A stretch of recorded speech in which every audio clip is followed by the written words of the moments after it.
Barbara Longhi was born on September 21, 1552, died December 23, 1638. She was an Italian painter. She was much admired in her lifetime as a portraitist, although most of her portraits are now lost or unattributed. Her work, such as her many Madonna and Child paintings, earned her a fine reputation as an artist. The simplicity of composition and subtle color palette used in her paintings also reflect the doctrines of the Counter-Reformation. Her relatively small works, as opposed to the large altarpieces created by her father, are indicative of their intended emphasis on devotional thoughts.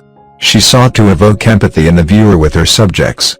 She resisted the trend to create huge biblical scenes, instead concentrating on serene depictions of the Virgin and Child.